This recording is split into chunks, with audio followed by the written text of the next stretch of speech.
Chapter 5. Lesson 5. The Rich Invent. Money. Often in the real world, it's not the smart who get ahead, but the bold. Last night, I took a break from writing and watched a TV program on the history of a young man named Alexander Graham Bell. Bell had just patented his telephone and was having growing pains because the demand for his new invention was so strong. Needing a bigger company, he then went to the giant at that time, Western Union, and asked them if they would buy his patent and his tiny company. He wanted $100,000 for the whole package. The president of Western Union scoffed at him and turned him down, saying the price was ridiculous. The rest is history. A multi-billion-dollar industry emerged, and AT&T was born. The evening news came on right after the story of Alexander Graham Bell. On the news was a story of another downsizing at a local company. The workers were angry and complained that the company ownership was unfair. A terminated manager of about 45 years of age had his wife and 2 babies at the plant and was begging the guards to let him talk to the owners, to ask if they would reconsider his termination. He had just bought a house and was afraid of losing it. The camera focused in on his pleading for all the world to see. Needless to say, it held my attention. I have been teaching professionally since 1984. It has been a great experience and a rewarding one. It is also a disturbing profession, for I have taught thousands of individuals, and I see one thing in common in all of us, myself included. We all have tremendous potential, and we all are blessed with gifts. Yet the one thing that holds all of us back is some degree of self-doubt. It is not so much the lack of technical information that holds us back, but more the lack of self-confidence. Some are more affected than others. Once we leave school, most of us know that it is not so much a matter of college degrees or good grades that count. In the real world outside of academics, something more than just grades is required. I have heard it called many things: guts, chutzpah, balls, audacity, bravado, cunning, daring, tenacity, and brilliance. This factor, whatever it is labeled, ultimately decides one's future much more than school grades do. Inside each of us is one of these brave, brilliant, and daring characters. There is also the flip side of that character, people who could get down on their knees and beg if necessary. After a year in Vietnam as a Marine Corps pilot, I got to know both of those characters inside of me intimately. One is not better than the other. Yet as a teacher, I recognized that it was excessive fear and self-doubt that were the greatest detractors of personal genius. It broke my heart to see students know the answers, yet lack the courage to act on the answer. Often in the real world, it's not the smart who get ahead, but the bold. In my personal experience, your financial genius requires both technical knowledge as well as courage. If fear is too strong, the genius is suppressed. In my classes, I strongly urge students to learn to take risks, to be bold, and to let their genius convert that fear into power and brilliance. It works for some and just terrifies others. I have come to realize that for most people, when it comes to the subject of money, they would rather play it safe. I have had to field questions such as, why take risks? Why should I bother developing my financial IQ? Why should I become financially literate? And I answer, just to have more options. There are huge changes up ahead. In the coming years, there will be more people just like the young inventor Alexander Graham Bell. There will be 100 people like Bill Gates and hugely successful companies like Microsoft created every year, all over the world. And there also will be many more bankruptcies, layoffs, and downsizings. So why bother developing your financial IQ? No one can answer that but you. Yet I can tell you why I myself do it. I do it because it is the most exciting time to be alive. I'd rather be welcoming change than dreading change. I'd rather be excited about making millions than worrying about not getting a raise. This period we are in now is a most exciting time, unprecedented in our world's history. Generations from now, people will look back at this period of time and remark at what an exciting era it must have been. It was the death of the old and birth of the new. It was full of turmoil, and it was exciting. So why bother developing your financial IQ? Because if you do, you will prosper greatly. And if you don't, this period of time will be a frightening one. It will be a time of watching some people move boldly forward while others cling to worn-out life preservers. Land was wealth 300 years ago. So the person who owned the land owned the wealth. Later, wealth was in factories and production, and America rose to dominance. The industrialist owned the wealth. Today, wealth is in information, and the person who has the most timely information owns the wealth. The problem is that information flies around the world at the speed of light.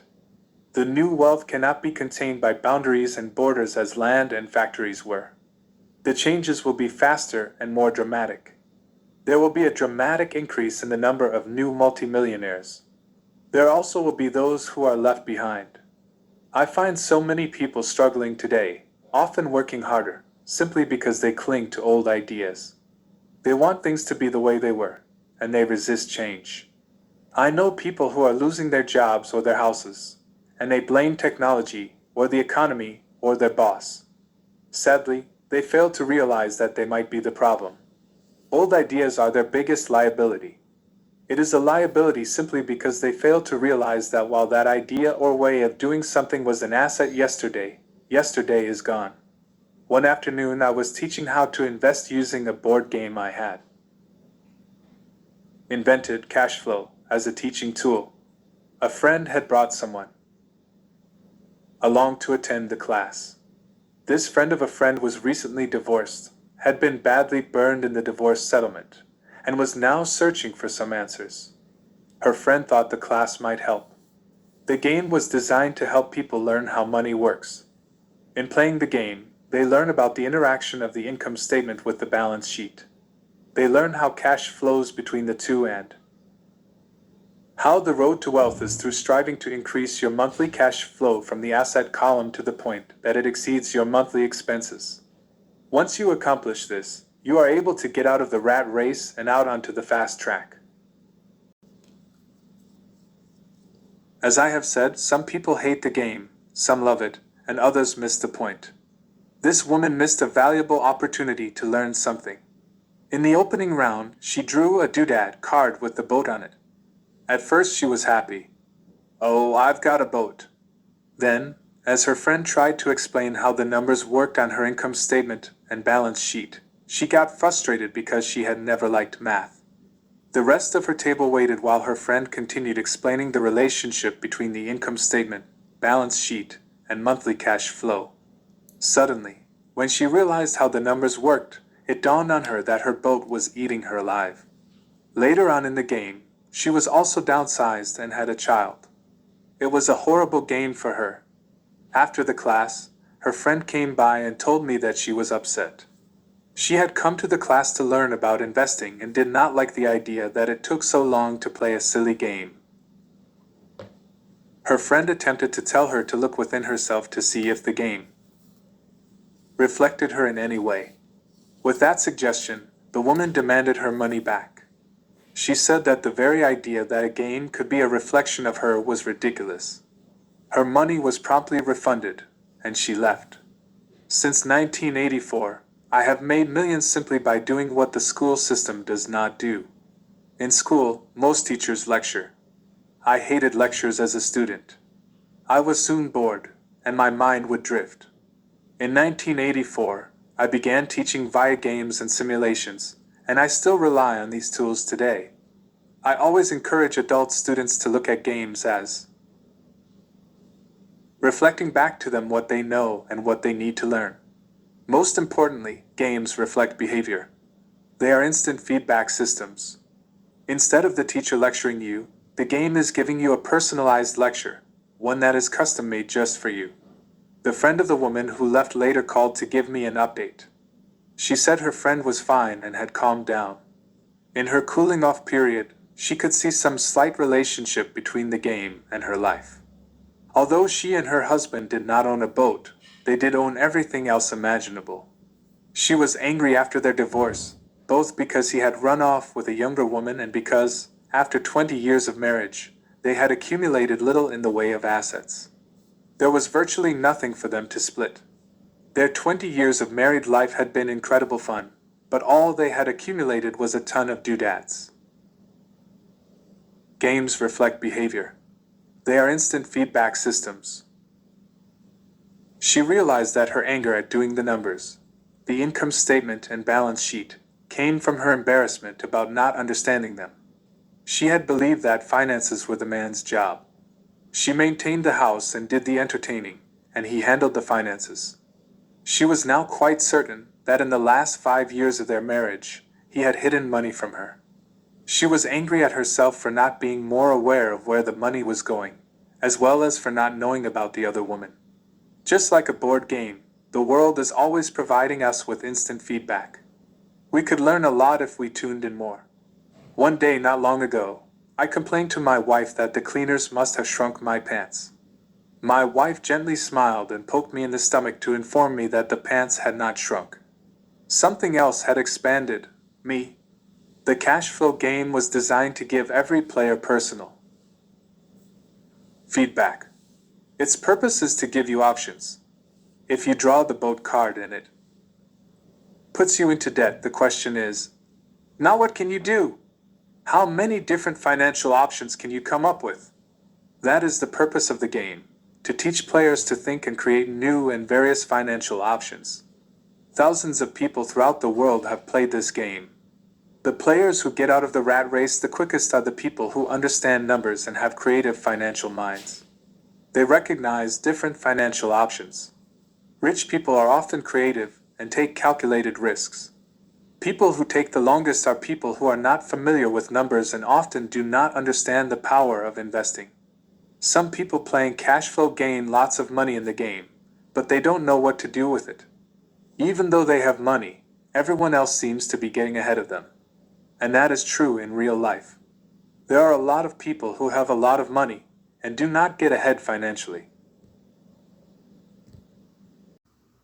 Limiting your options is the same as hanging on to old ideas.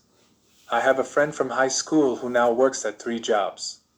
Years ago, he was the richest of all my classmates. When the local sugar plantation closed, the company he worked for went down with the plantation. In his mind, he had but one option, and that was the old option: work hard. The problem was that he couldn't find an equivalent job that recognized his seniority from the old company. As a result, he is overqualified for the jobs he currently has, so his salary is lower. He now works 3 jobs to earn enough to survive. I have watched people playing cash flow complain that the right opportunity cards are not coming their way. So they sit there. I know people who do that in real life. They wait for the right opportunity. I have watched people get the right opportunity card and then not have enough money. Then they complain that they would have gotten out of the rat race if they had had more money. So they sit there. I know people in real life who do that also. They see all the great deals, but they have no money. And I have seen people pull a great opportunity card, read it out loud, and have no idea that it is a great opportunity. They have the money, the time is right, they have the card, but they can't see the opportunity staring them in the face. They fail to see how it fits into their financial plan for escaping the rat race. And I know more people like that than all the others combined. Most people have an opportunity of a lifetime flash right in front of them, and they fail to see it. A year later, they find out about it, after everyone else got rich. Financial intelligence is simply having more options. If the opportunities aren't coming your way, what else can you do to improve your financial position? If an opportunity lands in your lap and you have no money and the bank won't talk to you, what else can you do to get the opportunity to work in your favor? If your hunch is wrong, and what you've been counting on doesn't happen, how can you turn a lemon into millions? That is financial intelligence. It is not so much what happens, but how many different financial solutions you can think of to turn a lemon into millions. It is how creative you are in solving financial problems. Most people only know one solution: work hard, save, and borrow. So why would you want to increase your financial intelligence? Because you want to be the kind of person who creates your own luck. You take whatever happens and make it better. Few people realize that luck is created just as money is. And if you want to be luckier and create money, instead of working hard, then your financial intelligence is important. If you are the kind of person who is waiting for the right thing to happen, you might wait for a long time. It's like waiting for all the traffic lights to be green for 5 miles before you'll start your trip. As young boys, Mike and I were constantly told by my rich dad that money is not real. Rich Dad occasionally reminded us of how close we came to the secret of money on that first day we got together and began making money out of plaster of Paris. The poor and middle class work for money, he would say. The rich make money. The more real you think money is, the harder you will work for it. If you can grasp the idea that money is not real, you will grow richer faster. What is it? Was a question Mike and I often came back with. What is money if it is not real? What we agree it is, was all Rich Dad would say. The single most powerful asset we all have is our mind. If it is trained well, it can create enormous wealth seemingly instantaneously. An untrained mind can also create extreme poverty that can crush a family for generations. In the information age, money is increasing exponentially. A few individuals are getting ridiculously rich from nothing, just ideas and agreements. If you ask many people who trade stocks or other investments for a living, they see it done all the time. Often, millions can be made instantaneously from nothing. And by nothing, I mean no money was exchanged. It is done via agreement, a hand signal in a trading pit, a blip on a trader's screen in Lisbon from a trader's screen in Toronto and back to Lisbon, a call to my broker to buy and a moment later to sell. Money did not change hands. Agreements did. The single most powerful asset we all have is our mind. If it is trained well, it can create enormous wealth. So why develop your financial genius? Only you can answer that. I can tell you why I have been developing this area of my intelligence. I do it because I want to make money fast. Not because I need to, but because I want to.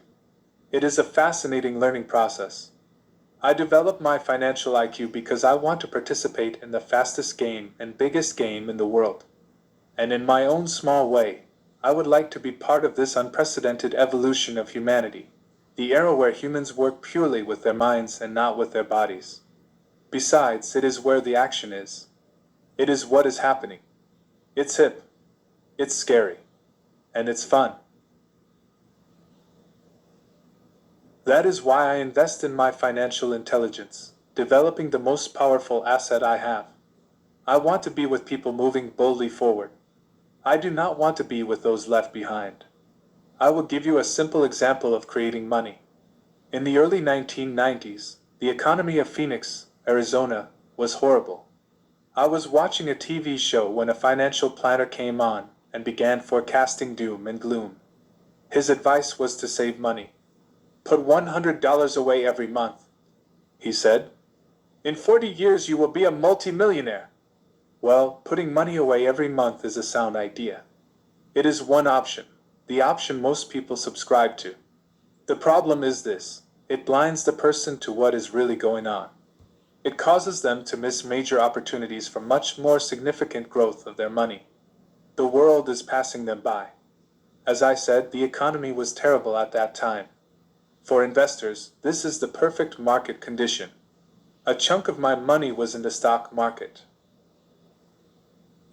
and in apartment houses. I was short of cash because people were giving properties away. I was buying. I was not saving money. I was investing. Kim and I had more than $1 million in cash working in a market that was rising fast. It was the best opportunity to invest. The economy was terrible. I just could not pass up these small deals. Houses that were once $100,000 were now $75,000. But instead of shopping with local real estate agents, I began shopping at the bankruptcy attorney's office or the courthouse steps. In these shopping places, A $75,000 house could sometimes be bought for $20,000 or less. For $2,000, which was loaned to me from a friend for 90 days for $200, I gave an attorney a cashier's check as a down payment.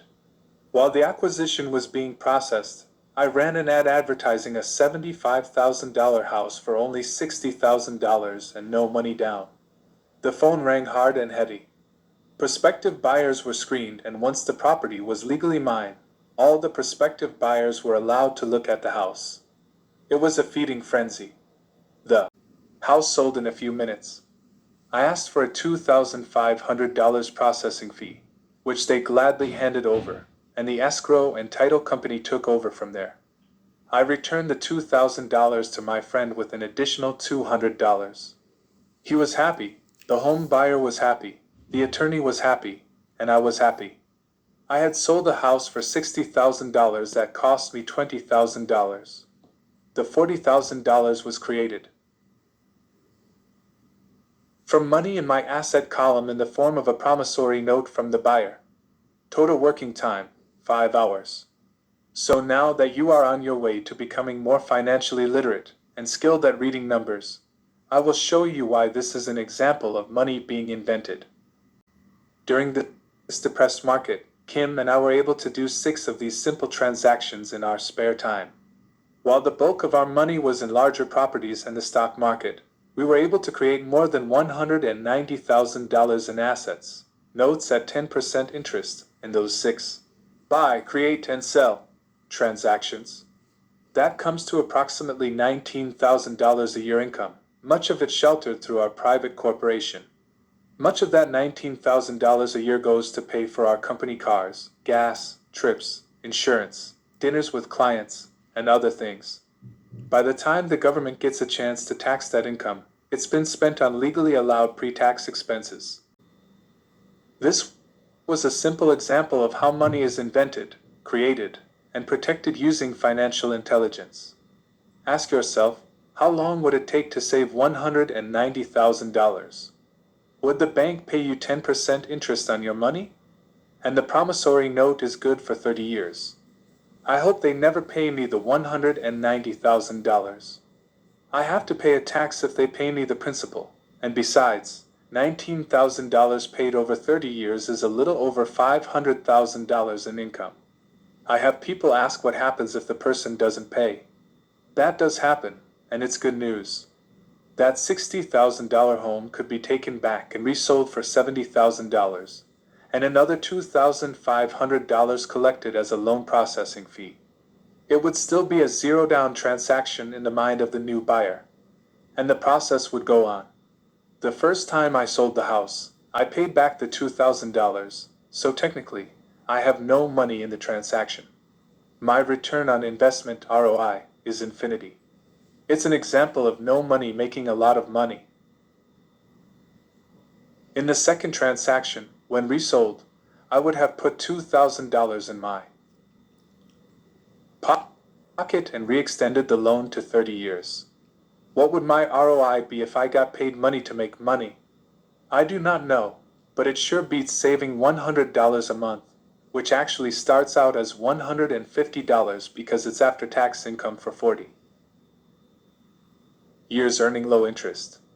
And again, you're taxed on the interest. That is not too intelligent. It may be safe, but it's not smart. A few years later, as the Phoenix real estate market strengthened, those houses we sold for $60,000 became worth $110,000. Foreclosure opportunities were still available, but became rare. It cost a valuable asset, my time, to go out looking for them. Thousands of buyers were looking for the few available deals. The market had changed. It was time to move on and look for other opportunities to put in the asset column. You can't do that here. That is against the law. You're lying. I hear those comments much more often than, "Can you show me how to do that?" The math is simple. You do not need algebra or calculus. And the escrow company handles the legal transaction and the servicing of the payments. I have no roofs to fix or toilets to unplug because the owners do that. It's their house. Occasionally someone does not pay, and that is Wonderful because there are late fees, or they move out and the property is sold again. The court system handles that, and it may not work in your area.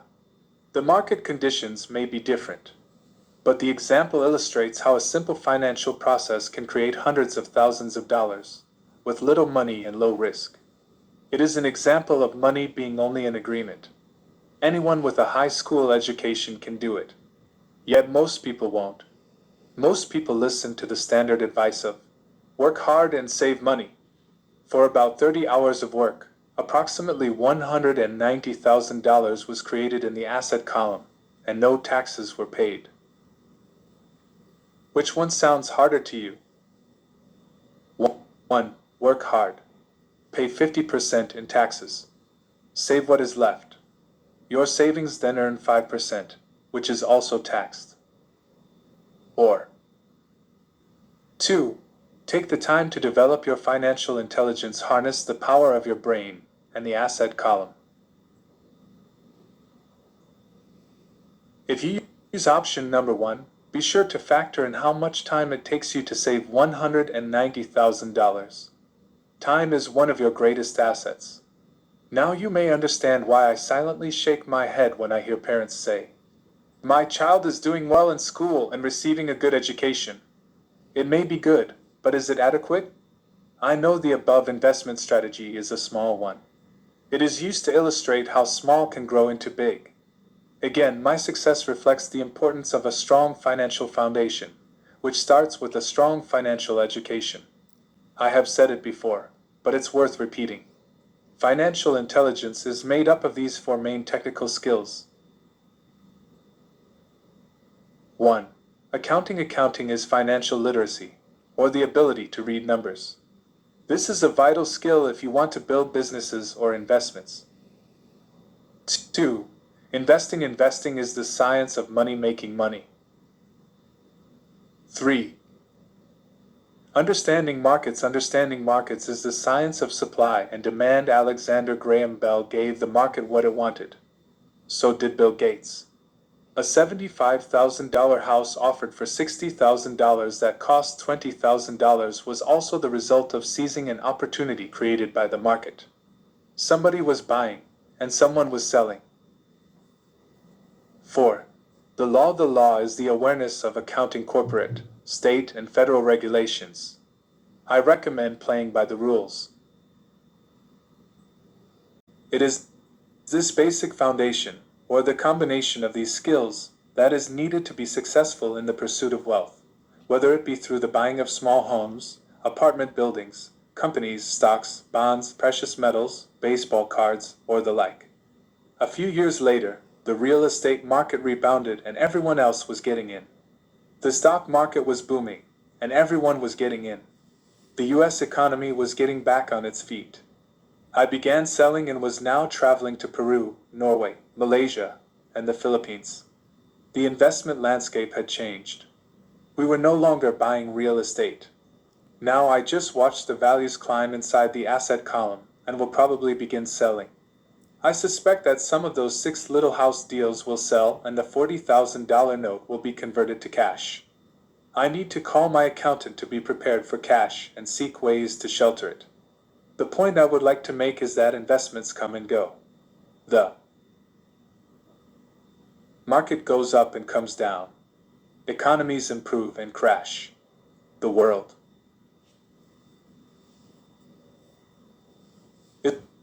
is always handing you opportunities of a lifetime, every day of your life, but all too often we fail to see them. But they are there. And the more the world changes and the more technology changes, the more opportunities there will be to allow you and your family to be financially secure for generations to come. So why bother developing your financial intelligence? Again, only you can answer that. I know why I continue to learn and develop. I do it because I know there are changes coming. I'd rather welcome change than cling to the past. I know there will be market booms and market crashes. I want to continually develop my financial intelligence because, at each market change, some people will be on their knees begging for their jobs. Others, meanwhile, will take the lemons that life hands them, and we are all handed lemons occasionally, and turn them into millions. That's financial intelligence. I am often asked about the lemons I have turned into millions. I hesitate, using many more examples of personal investments because I am afraid it comes across as bragging or tooting my own horn. That is not my intention. I use the examples only as numerical and chronological illustrations of actual and simple cases. I use the examples because I want you to know that it is easy.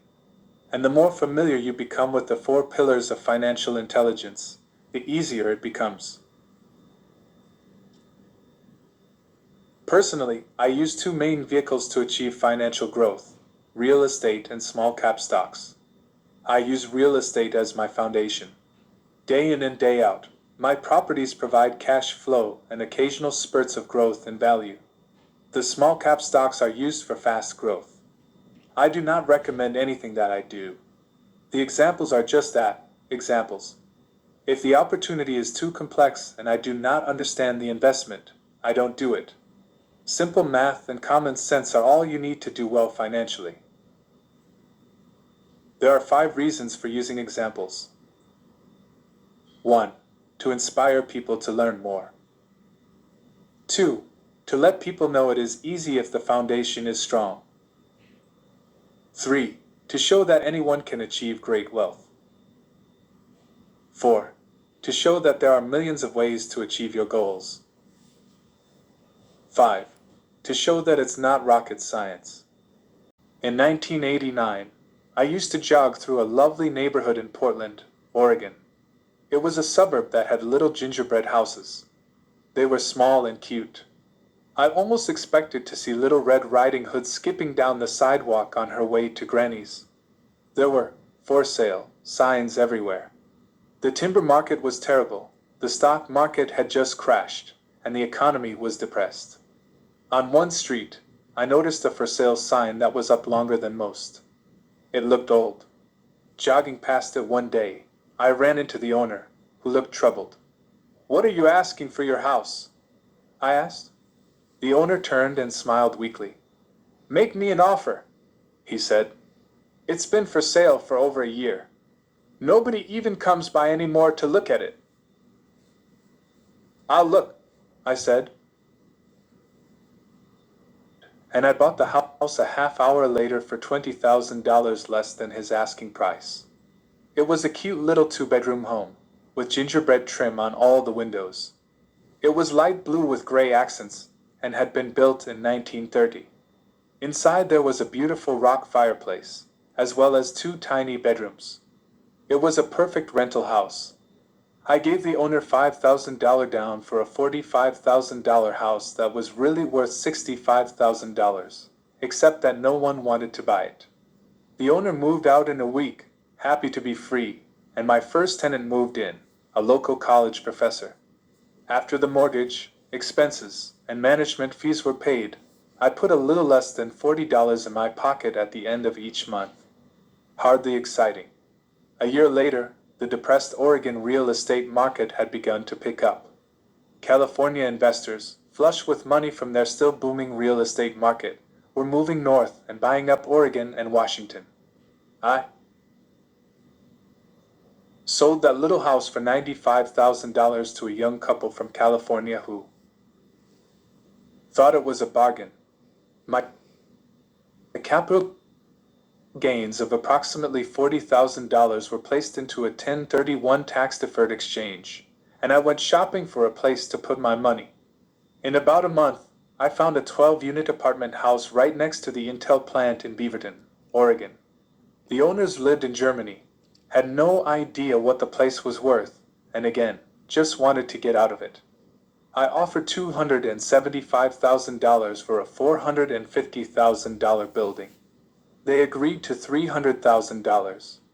I bought it and held it for 2 years. Utilizing the same 1031 exchange process, we sold the building for $495,000 and bought a 30-unit apartment building in Phoenix, Arizona. We had moved to Phoenix by then to get out of the rain, and needed to sell anyway. Like the former Oregon market, the real estate market in Phoenix was depressed. The price of the 30-unit apartment building in Phoenix was $875,000, with $225,000 down. The cash flow from the 30 units was a little over $5,000 a month. The Arizona market began moving up, and a few years later, a Colorado investor offered us $1.2 million for the property. The point of this example is how a small amount can grow into a large amount. Again, it is a matter of understanding financial statements, investment strategies, a sense of the market, and the laws. If people are not versed in these subjects, then obviously they must follow standard dogma, which is to play it safe, diversify, and only invest in secure investments. The problem with secure investments is that they are often sanitized, that is, made so safe that the gains are less. Most large brokerage houses will not touch speculative transactions in order to protect themselves and their clients. And that is a wise policy.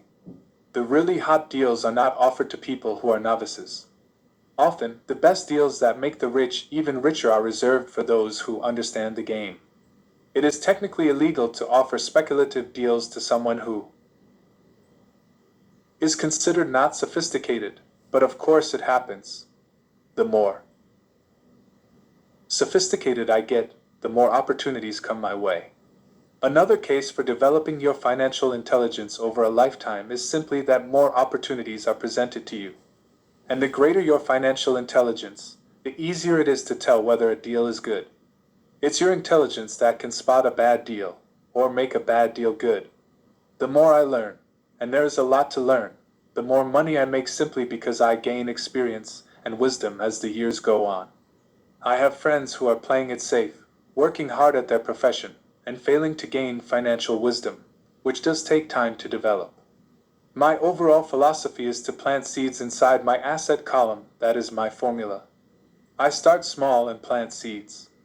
Some grow, some don't. Inside our real estate corporation, we have property worth several $1,000,000. It is our own REIT, or Real Estate Investment Trust. The point I'm making is that most of those millions started out as little $5,000 to $10,000 investments. All of those down payments were fortunate to catch a fast-rising market and increase tax-free. We traded in and out several times over a number of years. We also own a stock portfolio, surrounded by a corporation that Kim and I call our personal mutual fund. We have friends who deal specifically with investors like us who have extra money each month to invest. We buy high-risk, speculative private companies that are just about to go public on a stock exchange in the United States or Canada. An example of how fast gains can be made are 100,000 shares purchased for 25 cents each before the company goes public. 6 months later, the company is listed, and the 100,000 shares now are worth $2 each. If the company is well managed, the price keeps going up, and the stock may go to $20 or more per share. There are years when our $25,000 has gone to $1 million in less than a year. It is not gambling if you know what you're doing. It is gambling if you're just throwing money into a deal and praying. The idea in anything is to use your technical knowledge, wisdom, and love of the game to cut the odds down to lower the risk. Of course, there is always risk. It is financial intelligence that improves the odds. Thus, what is risky for one person is less risky to someone else. That is the primary reason I constantly encourage people to invest more in their financial education than in stocks, real estate, or other markets. The smarter you are, the better chance you have of beating the odds. The stock plays I personally invested in were extremely high risk for most people and absolutely not recommended. I have been playing that game since 1979 and have paid more than my share in dues. But if you will reread why investments such as these are high risk for most people, you may be able to set your life up differently, so that the ability to take $25,000 and turn it into $1 million in a year is low risk for you. As stated earlier, nothing I have written is a recommendation. It is only used as an example of what is simple and possible. What I do is small potatoes in the grand scheme of things. Yet for the average individual, Passive income of more than $100,000 a year is nice and not hard to achieve. Depending on the market and how smart you are, it could be done in 5 to 10 years. If you keep your living expenses modest, $100,000 coming in as additional income is pleasant, regardless of whether you work. You can work if you like or take time off if you choose and use the government tax system in your favor, rather than against you. It is not gambling if you know what you're doing. It is gambling if you're just throwing money into a deal and praying. My personal basis is real estate. I love real estate because it's stable and slow-moving. I keep the base solid. The cash flow is fairly steady and if properly managed, has a good chance of increasing in value. The beauty of a solid base of real estate is that it allows me to take greater risks, as I do with speculative stocks. If I make great profits in the stock market, I pay my capital gains tax on the gain, and then reinvest what's left in real estate, again further securing my asset foundation. A last word on real estate. I have traveled all over the world and taught investing. In every city, I hear people say you cannot buy real estate cheap. That is not my experience. Even in New York or Tokyo, or just on the outskirts of the city, prime bargains are overlooked by most people. In Singapore, with their high real estate prices, there are still bargains to be found within a short driving distance. So whenever I hear someone say, "You can't do that here," pointing at me, I remind them that maybe the real statement is, "I don't know how to do that here yet." Great opportunities are not seen with your eyes. They are seen with your mind. Most people never get wealthy simply because they are not trained financially to recognize opportunities right in front of them. I am often asked, "How do I start?" In the final chapter of this book, I offer 10 steps that I followed on the road to my financial freedom. But always remember to have fun. When you learn the rules and the vocabulary of investing and begin to build your asset column, I think you'll find that it's as fun a game as you've ever played. Sometimes you win and sometimes you learn. But have fun. Most people never win because they're more afraid of losing. That is why I found school so silly. In school we learn that mistakes are bad, and we are punished for making them. Yet if you look at the way humans are designed to learn, we learn by making mistakes. We learn to walk by falling down. If we never fell down, we would never walk. The same is true for learning to ride a bike.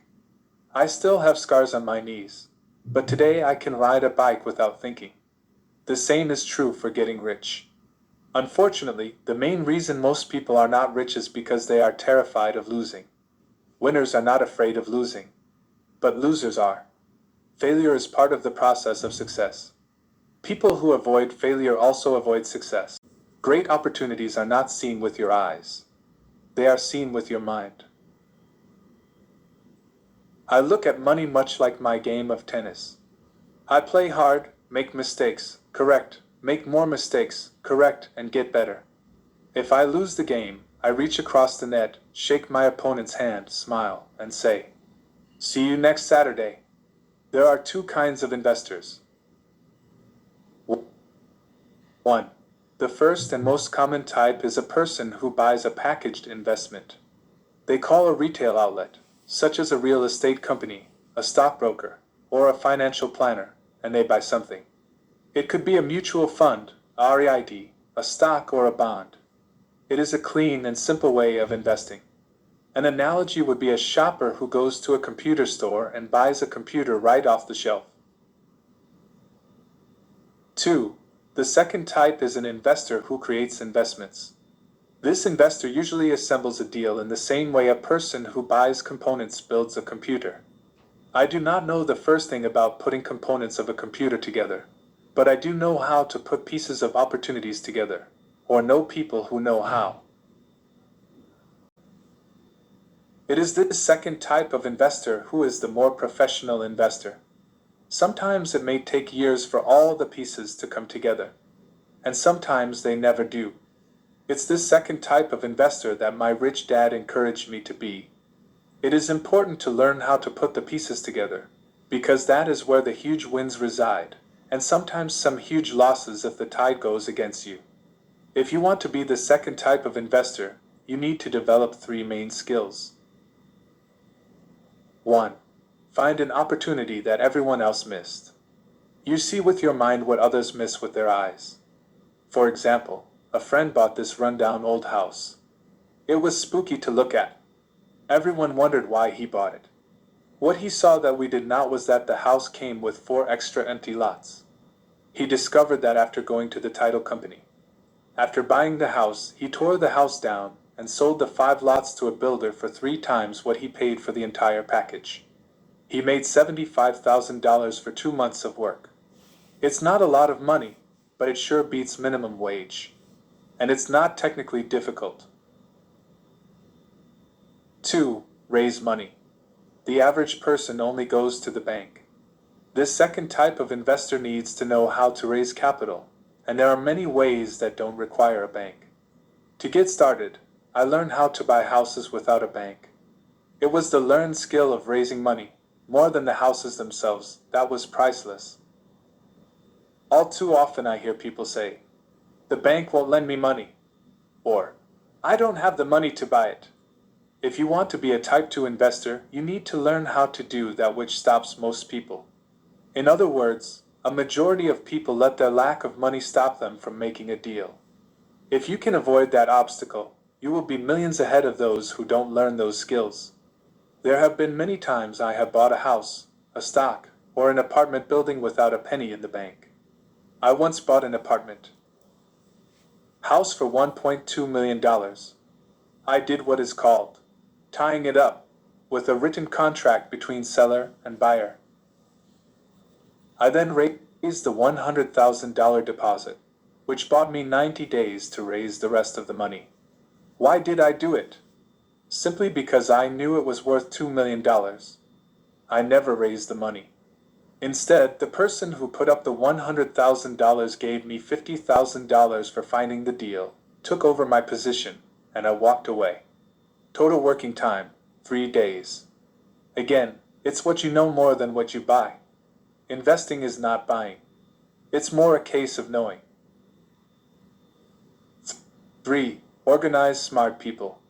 Intelligent people are those who work with or hire a person who is more intelligent than they are. When you need advice, make sure you choose your advisor wisely. There is a lot to learn, but the rewards can be astronomical.